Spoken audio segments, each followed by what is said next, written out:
Ciao e benvenuti. Io sono Diana e questo è il canale di Classe Italiana. Oggi voglio ascoltare con voi alcuni brevi dialoghi in italiano dove troviamo espressioni con i verbi stare o fare, utilissime per la conversazione. Sentiamo insieme il primo dialogo. Anna, hai deciso cosa fare? Vuoi entrare o no nel mio progetto di aprire un ristorante? Ho deciso, ci sto. Anna dice ci sto per dire partecipo al progetto o ci sto ancora pensando. È la prima, partecipo al progetto. Ci sto viene dal verbo starci, che in questo contesto significa voglio fare questo. Ovviamente esiste anche nella forma negativa, non ci sto, per dire che qualcosa non va bene per me, non sono d'accordo e non lo voglio fare. Per esempio, Il capo ha deciso che dobbiamo lavorare anche nel fine settimana. Di nuovo, io questa volta non ci sto. possiamo usarlo anche per fare una domanda a qualcuno. Per esempio, io vorrei andare al cinema dopo il lavoro. Ci stai? Ci sto. Adesso scopriamo anche un altro uso del verbo starci. Sentiamo. Giulia, sai che Barbara prima mi diceva tutto e invece adesso ha iniziato a non parlare più con me? Dai, ci sta che i figli adolescenti abbiano segreti con la mamma. Ci sta che significa è incredibile che o è comprensibile che. È la seconda, è comprensibile che. Ci sta che si usa per introdurre una situazione o un evento che non rappresentano una sorpresa, ma sono prevedibili e comprensibili. Significa è prevedibile che, è comprensibile che e si usa con il congiuntivo se dopo è necessario esprimere un pensiero. Si può usare anche da solo, come per esempio in questo dialogo. Mario ha deciso di rifiutare l'offerta di lavoro a New York perché non vuole lasciare la famiglia. Ci sta. In tutti questi casi il verbo stare è in combinazione con la particella pronominale ci. Invece adesso abbiamo un esempio leggermente diverso. Sentiamo. Sai che la professoressa mi ha dato una punizione perché ho guardato il cellulare durante la sua lezione? E ti sta bene? Lo sai che non devi usare il cellulare in classe.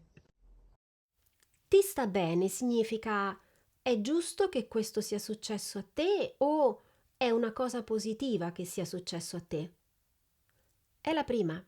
È giusto che questo sia successo a te, nel senso che in qualche modo sei responsabile di questo evento.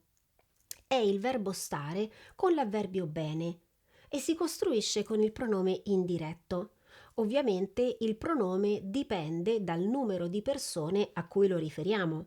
Se cambiamo qualcosa nella conversazione precedente, per esempio così, Sai che la professoressa ci ha dato una punizione perché abbiamo guardato il cellulare durante la sua lezione? E vi sta bene? Lo sapete che non dovete usare il cellulare in classe. il pronome cambia da ti, cioè a te, a vi, cioè a voi. Con il prossimo mini dialogo cambiamo verbo. Prendiamo il verbo fare. Sentiamo. Hai preso di nuovo i miei vestiti. Ti ho detto tante volte che non voglio.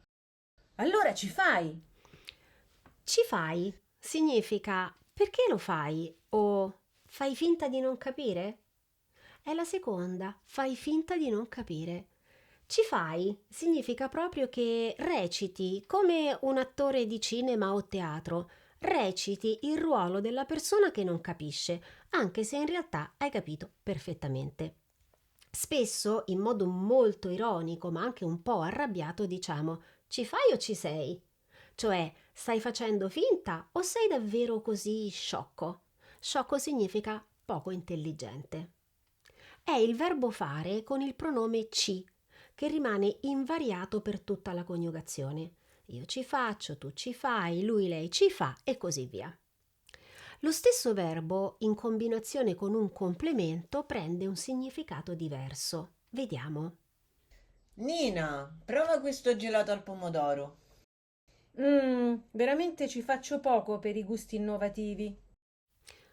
Ci faccio poco per significa non sono molto interessato o interessata ai gusti innovativi o non provo spesso i gusti innovativi.